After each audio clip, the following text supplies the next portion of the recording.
You're listening to international investment advisor Doug Goldstein on the Goldstein on Gelt show, the financial show where we'll talk about how you can make the most of your money. With all the confusing financial chatter bombarding you each and every day, Goldstein on Gelt will give you the practical information you want and need about living a financially stable life. Here's your host, money maven Doug Goldstein.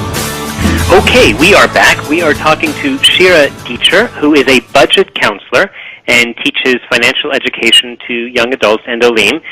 She's been in Israel about 30 years, and it is an honor to have you on the show, Shira. Thank you very much. It's an honor to be here. Maybe you could tell me a little bit about what does a budget counselor actually do?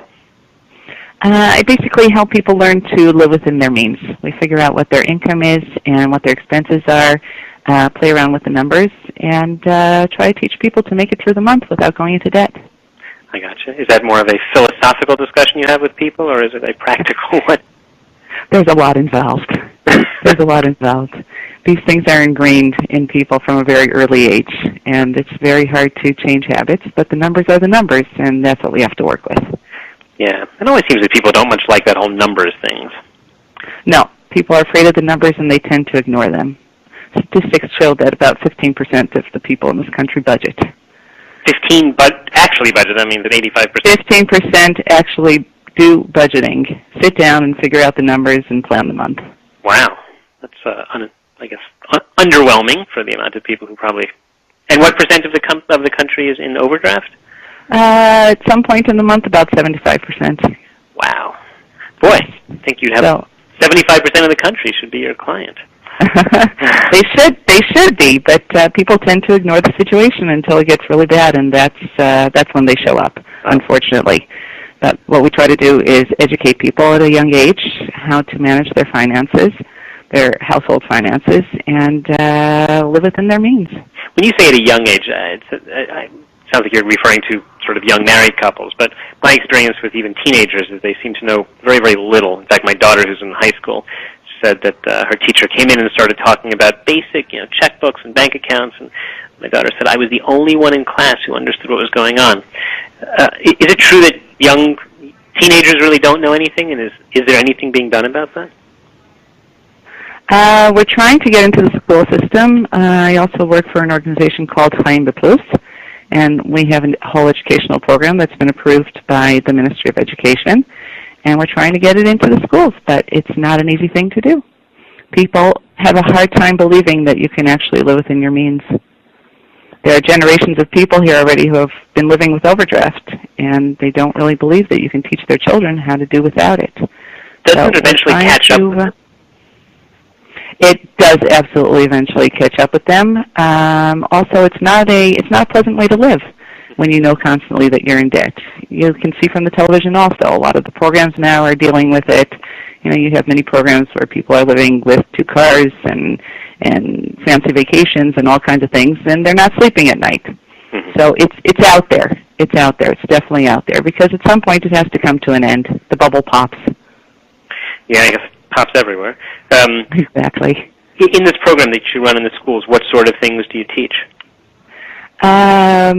Basic rules of how to live within your means, being a smart consumer, how much things cost, how much it costs to manage a household, choosing careers.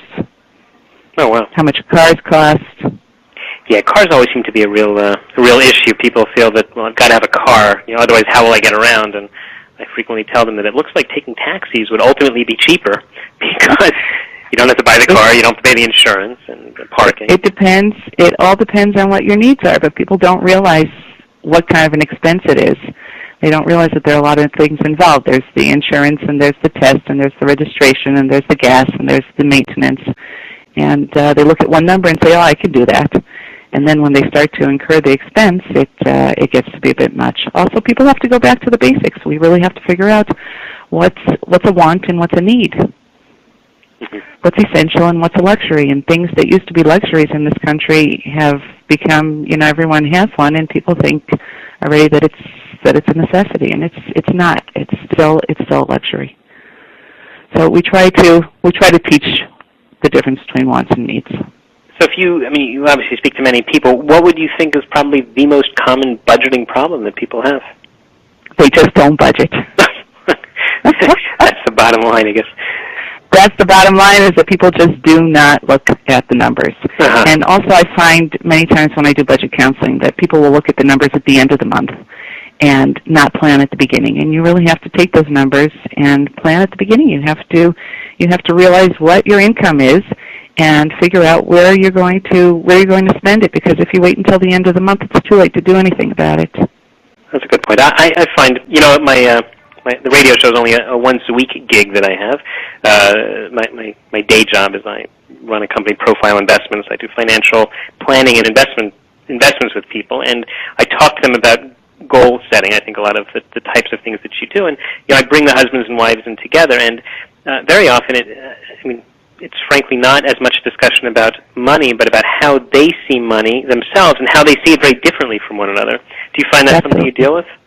Absolutely, I deal with that all the time. I tell people that yes, there's a large emotional side to spending your money, and it depends on how we were brought up and what kind of an issue money was in the home and how it was spent and how it was treated and if it was taboo or not. And everyone's very different, and everyone grew up in different places, and everyone comes to marriage with many different views about money, and they really need to be discussed. It's really something that we have to discuss, so that there isn't arguing about it. And a lot of divorce starts with arguments over money, unfortunately. Oh, yeah. And yes, these issues really do need to be on the table. We're talking with Shira Deitcher, who is a budget counselor and teaches financial education to young adults and Olean. We've been discussing what some of the problems are that people have with budgeting, and the biggest problem, it seems, is simply that they don't budget. Can you offer us maybe a few tips for people living in Israel to get better control of their spending, or places they might look around to cut? There's a whole list, and it would take me a very long time. You have a favorite? I can. Do I have a favorite? I think you can cut your. Grocery bill. That's one of my favorites. By going a little farther to the cheaper supermarkets, and also there's a lot of money put into advertising and put into shelving and all kinds of things that try to get you to buy the most expensive products, and you have to be a smart consumer. Is there like an average for what percent monthly budget should be spent on groceries? It all depends on how many people are in the household and what eating habits you have. But I think that most people, the first thing you can do is cut your grocery bill by about 20%. Wow, well, that would be huge. It is. It's a big part of the budget. It's a big chunk. And is there a sort of a rule of thumb that you work with regarding mortgages, or do you have an opinion on mortgages versus renting, for example? I do have an opinion on mortgages versus renting, and I tell people that the first thing they should get out of their head is that renting is throwing your money away. Because lots of times it makes sense, and you always have to deal with the numbers, and you have to figure out, can you rent in a certain area for less than the mortgage will cost you? Because I find that I don't have to tell you, people take huge mortgages. The bank will not sit down and figure out with you how much you make and how much you can afford, and it's a very long-term expense. And as you, especially with a growing family, your expenses increase, and people take mortgages that they might be able to handle today, but they won't be able to handle them 10 years down the road. And it really needs to be thought out. People will also spend money to get people to hire people to organize the best possible mortgage for them, but they also don't sit down and figure out if they can afford it or not. So the first thing you really have to do is sit down and figure out how much you can afford. It's a long-term expense. People usually take mortgages for 25, 30 years, anywhere between 20 and 30 years, and that's a long way down the road. That is indeed a lot of thought. I think also it's the mortgages tend to be variable rate mortgages, and even when they're called fixed rate mortgages, they're still connected to the rate of inflation. So as what happened in the States when interest rates went up a few years ago, and people who had variable rate mortgages ended up literally being on the street. I think that a lot of people they say, well, I can afford 2,000 shekels a month now. But in a few years when it gets to be 4,000 shekels, they go, holy cow. And they don't have the money in the bank to just pay off the mortgage at that point. Absolutely. And people don't realize that sometimes you can rent for a lot less. The problem is in this country, the culture is to buy. And everyone buys, people usually buy at a very young age without thinking too much into the future. But if you can rent in a certain area for $2,000 and the mortgage is going to cost you $4,000, you're much better off renting and putting away the extra $2,000 shekel in some kind of a savings plan. And also you don't bankrupt your parents, right? Exactly. You'll end up with a lot more money in the long run. So there's a lot of thought that needs to be put into that, and you really have to weigh the numbers. You just have to put it all down on paper and weigh the numbers and see, in the 20 or 30-year span where you'll end up,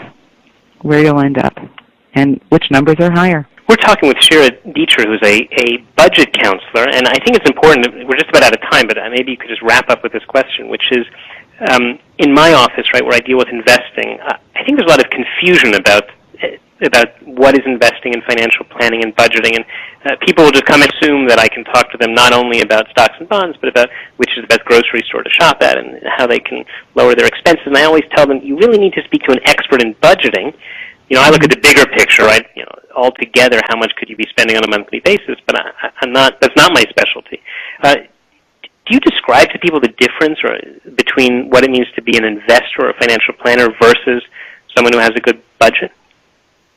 I think the ABC of any financial plan is budgeting and really figuring out how much you can afford to save too. And I tell people, the first thing you do is you spend on your needs. The next thing you do is you save. And if there's anything left after that, then we deal with the wants. But I think the ABC, really, of any financial plan is budgeting and figuring out where you are on a monthly basis before you can figure out how much you're going to save for the future or for future expenses, long-term, short-term, whatever it may be. That sounds like a smart way to say it. The first thing that you should spend is on your needs, then you should save, and only then afterwards do you see if there's any money left over to do all the discretionary spending that you like to do. Absolutely. It's a good explanation. Shira Deitcher, I really appreciate the time. How can people learn more about what you're doing? You can send me an email. You can contact me. It's sdeitcher, SDEITCHER .NBN for Nefesh B'Nefesh at gmail.com. Great. Okay, listen, once again, I'd like to thank you for being on the show. My pleasure. Take care now. Bye. You've been listening to the Goldstein on Gelt Show with money maven Doug Goldstein. Doug's weekly radio show is heard around the world, but if you miss it, you can download the podcast at www.goldsteinongelt.com. The Goldstein on Gelt Show gives you up-to-date financial ideas so you can get on the path to financial freedom. If you'd like your questions answered on the air or off, send Doug an email to doug@profile-financial.com. It's your money for your future, so join Doug every week to build your wealth on the Goldstein on Gelt Show.